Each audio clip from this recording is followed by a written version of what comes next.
My parents scheduled a sudden Hawaii trip with my sister on the day of my son and husband's funeral. "It is not worth us going. You'll be fine on your own," they said.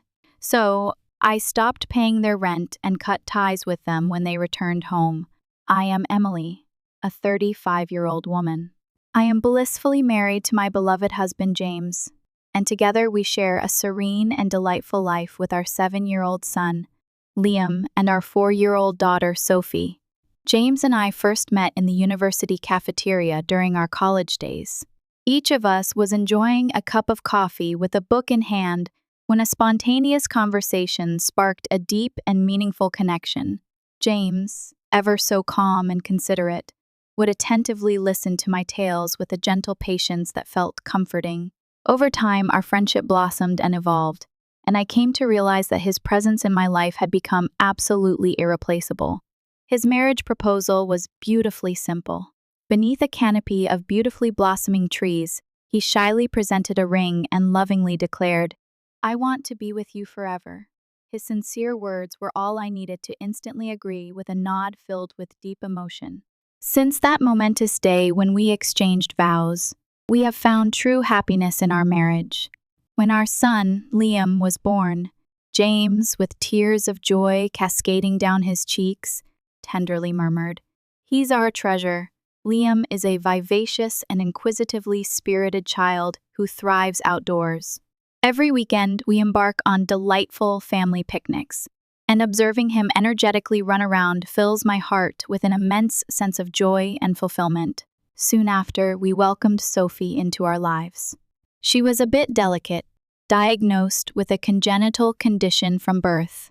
Initially, our concerns were significant, but James and I joined forces and committed to support her at every challenging step.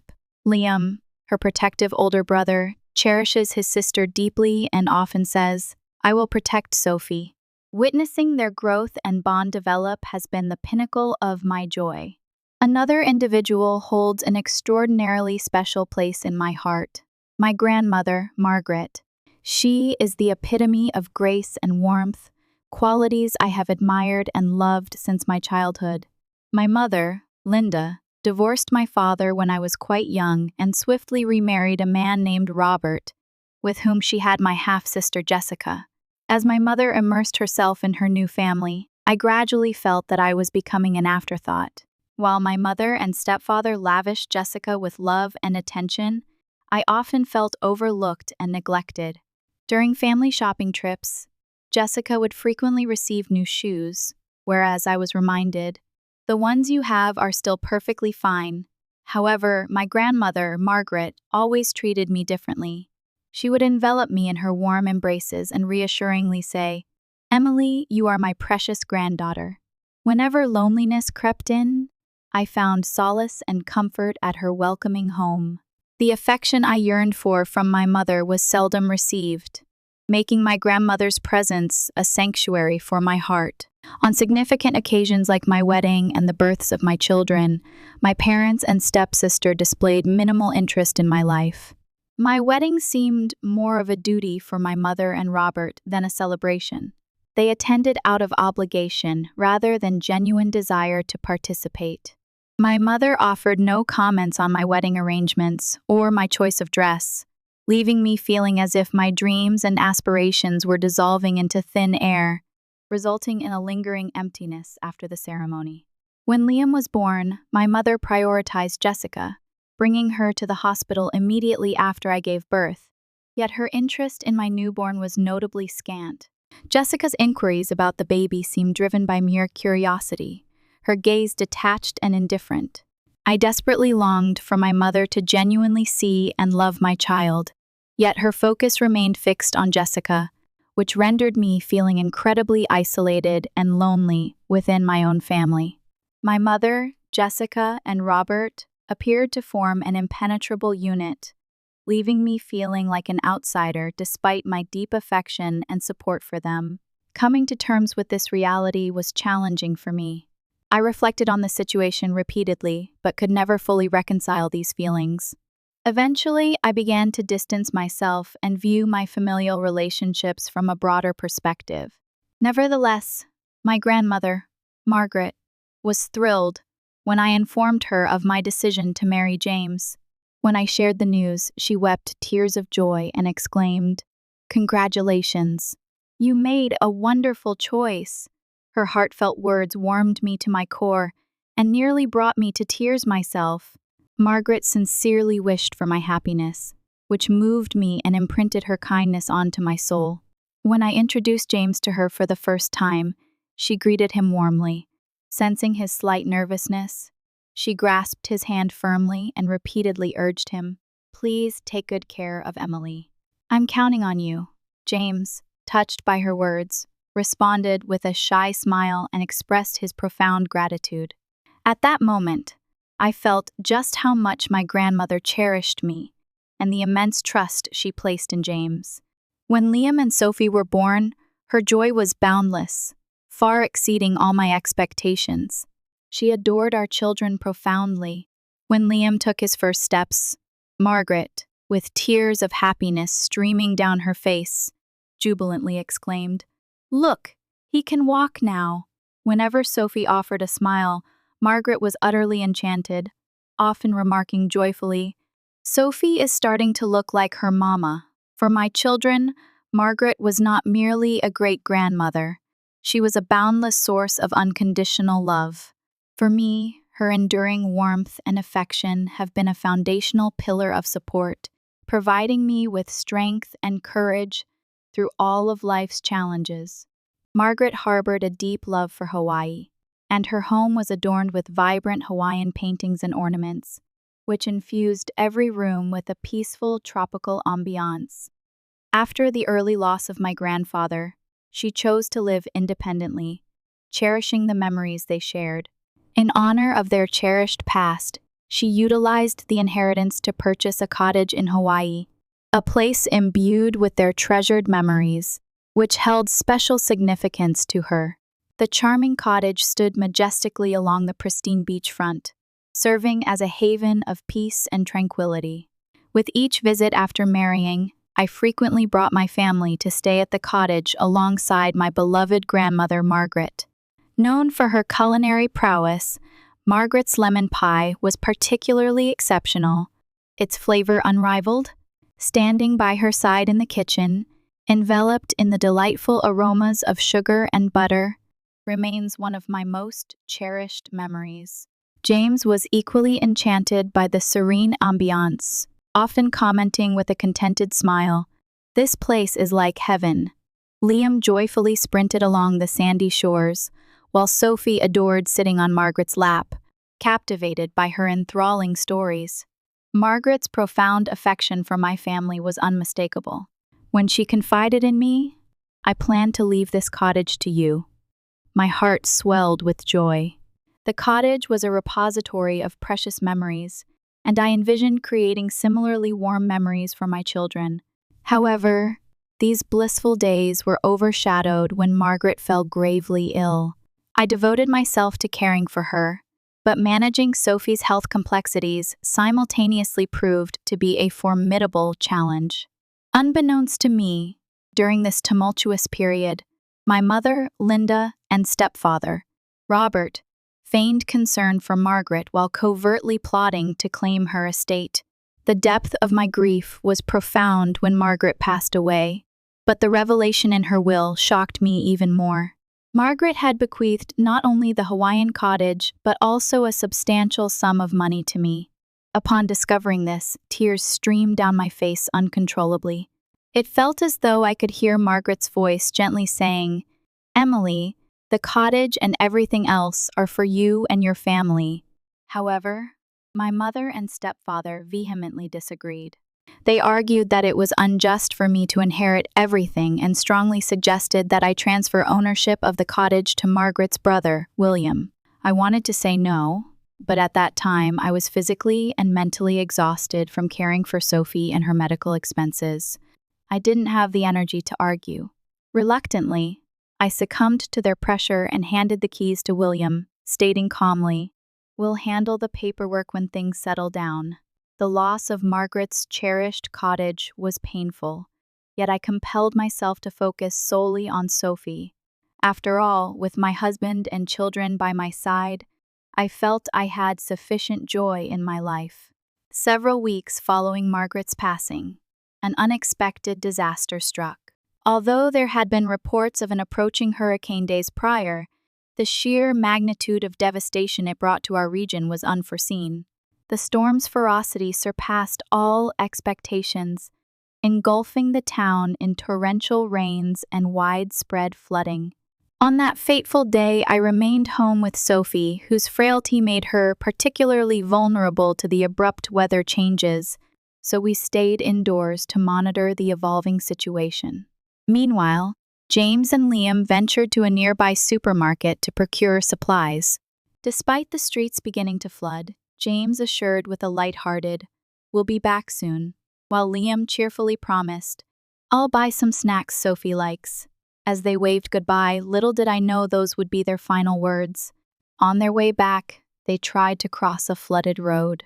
At that moment, a surge of water swept their car away. When I heard about the accident on the news, I felt as if all the blood had drained from my body. I couldn't believe it, or perhaps I didn't want to believe it. In a state of panic, I rushed to the police station, frantically pleading for them to find James and Liam. However, after agonizing hours, a police officer solemnly shook his head and whispered, "I'm sorry. James and Liam were tragically lost to the floodwaters." My world shattered in an instant, consumed by grief so intense it felt suffocating. I wept inconsolably. Sophie was crying too, but I told myself I had to stay composed for her. Yet the depth of my loss felt immeasurable. There was much to be done, such as arranging the funeral. I set the date, contacted family and friends, and began preparing to say goodbye to James and Liam. Amidst this, I also informed my mother of the tragedy over the phone. After a moment of silence, she responded indifferently, "That's unfortunate. When is the funeral?" "Next Saturday," I replied. "I can't make it," she said. "Why?" "I have plans to go to Hawaii. You know, Jessica recently lost her job and broke up with her boyfriend, right? So Robert and I planned a trip to cheer her up. It's been scheduled for a while, and it's difficult to cancel now." Her words were incomprehensible to me, prioritizing a vacation over mourning the loss of her son-in-law and grandson. "Mom, are you serious?" I asked in a trembling voice. "Emily, we can't just change our plans.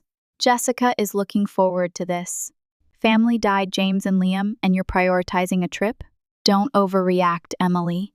I understand how you feel, but we have our plans." Speechless and heartbroken, I realized she had chosen a Hawaiian vacation for Jessica over attending the funeral of her son-in-law and grandson. Mixed with anger and profound sorrow, I ended the phone call, feeling a deep sense of betrayal and isolation. I was in disbelief. My mother had always shown a preference for Jessica over me, yet I had never imagined she could be so utterly heartless. On the somber day of the funeral, as I tried valiantly to suppress my tears, I tenderly placed James and Liam's favorite flowers atop their caskets, offering a silent, poignant farewell. The ceremony saw a considerable turnout, including many friends and relatives of James, which provided a small comfort. Remarkably, even my estranged father and his side of the family, whom I had not seen for many years, made the effort to attend. Their presence and shared expressions of grief brought a slight solace amidst the overwhelming sorrow. In stark contrast, my mother, stepfather, and stepsister were conspicuously absent. They were already at the airport, I knew it instinctively. The image of them waiting in the airport lobby, laughing carelessly as they anticipated their flight, ignited a fury within me that was hard to contain. Such callousness was simply unforgivable. Engulfed in grief over the loss of my husband and son, I also felt a simmering anger toward them brewing quietly within me. Following the funeral, I decided to check the security cameras installed at the Hawaiian cottage. Seeing them arrive there casually, as if nothing had happened, solidified my resolve. I was determined not to let them get away with their indifference. I promptly called the police and reported them for trespassing, leading to their eviction from the cottage. When the police arrived and escorted them out, they were utterly bewildered. Frantically, they claimed that the cottage was supposed to belong to my grandmother's brother, William, but their claims fell on deaf ears. The officers, having been informed by me that I was the legal owner and had not authorized their stay, shared this with my family, who were visibly shocked and confused. They had no choice but to find temporary accommodation in a nearby hotel. Shortly after the eviction, my mother called me in a rage. "What have you done, Emily? Why would you do such a thing?" Her voice was thick with anger, and for a moment, I was left speechless by her audacity. I was momentarily speechless, thinking again she only thinks of herself. I don't understand why this would be considered trespassing. "We're family. It shouldn't be a problem for us to visit," she continued vehemently. "I can't believe you would do such a thing. That cottage is supposed to belong to William, isn't it?" My heart grew even colder at her words. I felt the overlap of my past pain and betrayal. She continued to assert her rights without acknowledging their wrongdoing. The last vestiges of warmth in my heart slowly solidified into ice. "Mom, please calm down and listen," I said calmly. "When you entered that cottage, I hadn't yet completed the legal paperwork. That means the cottage was still legally mine. I didn't know that. It's unbelievable that you would accuse your own family of trespassing. Do you know how much the hotel cost?" Her voice was still full of anger. "How could you do this? We're family." Despite her escalating anger, I held my ground. If we truly were family, then attending your son-in-law and grandson's funeral should have been your priority. I don't consider people who skip such a crucial family event as part of my family. This left her momentarily at a loss for words, but I seized the opportunity to express all the frustration and anger I had been holding back. "I no longer consider you family," I declared firmly, and ended the call. In the aftermath, I learned that my mother, stepfather, and stepsister cut their trip short and returned home earlier than intended. They had probably planned to stay at the cottage for several days, but now faced unexpected financial burdens due to the situation. Naturally, it seemed fitting that they experienced some financial difficulties. Despite their return, my mother continued to aggressively blame me for the situation. Regardless of her indifference and betrayal, she insisted on portraying me as the one at fault. "You really did something terrible by betraying your own family," she repeatedly messaged me.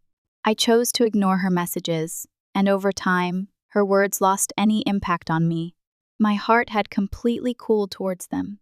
James had always been the primary breadwinner, providing a stable and comfortable lifestyle for our family. Over the years, I had consistently sent financial support to my parents, especially since my mother frequently requested assistance and my stepfather often demanded financial help. Deep down, I never felt obligated to send them money. It was more about the expectation that I should support them. But after the loss of James and Liam, and particularly with my mother's glaring absence at the funeral, my resentment towards her reached its peak.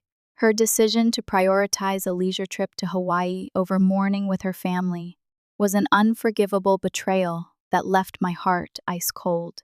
As a result, I decided to cease all financial support to them. The following month, when my mother realized the financial support had stopped, she called me in a panic. Every time the phone rang, a wave of disturbance washed over me, but I managed to maintain my composure. "Why haven't you sent the money?" "What do you mean by this?" she demanded over the phone. With a deep, steadying breath, I responded quietly but firmly, "I will no longer be sending you any financial support."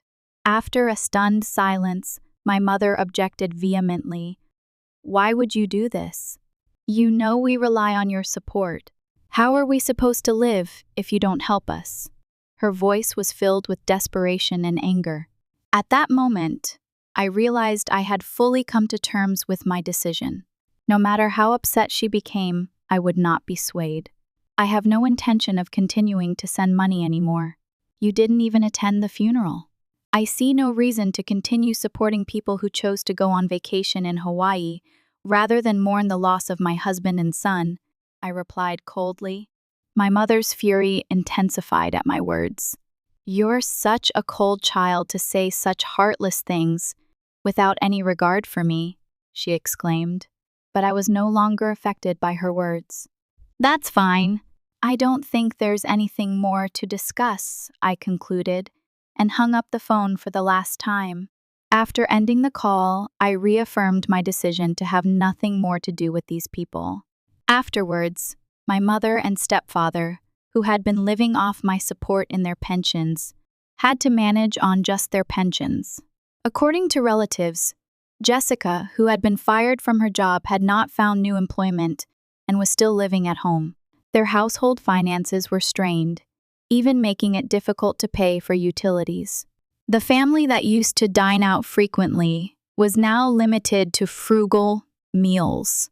My mother picked out discounted groceries with a sigh, and my stepfather struggled to find work, hindered by his age. The former liveliness was gone, replaced by a heavy silence that likely hung over their home. However, I felt no sympathy for them. I no longer felt obliged to solve their hardships. Protecting my own peace of mind was my top priority.